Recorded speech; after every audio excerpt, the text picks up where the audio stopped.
Here's a twin-engine rubber band powered airplane that you can build from a couple of kits combined together.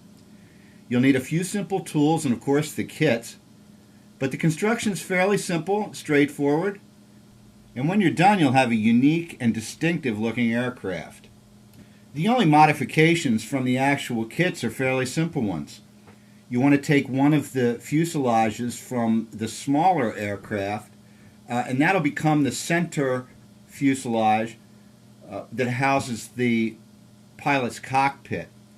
You want to mark it in the front and just before the clip in the back that holds the rubber band in place.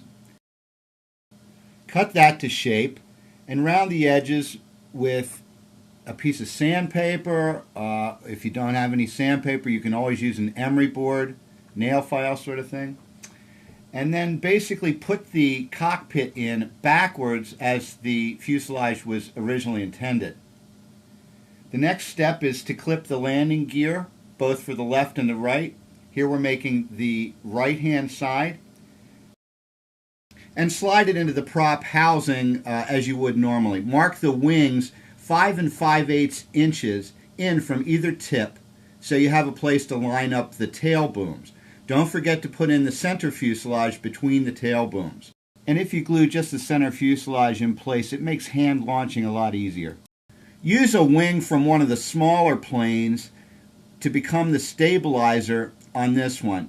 And it's 3 inches from the tips of the stabilizer to the tail booms on either side. Try to keep the structure as square as possible.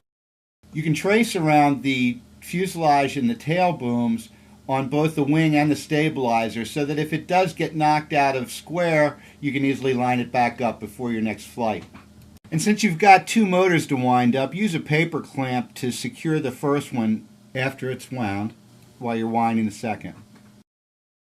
Put your nose into the wind, take off the clamp, get clearance from the tower, and you're ready to head into the wild blue yonder. Here we go!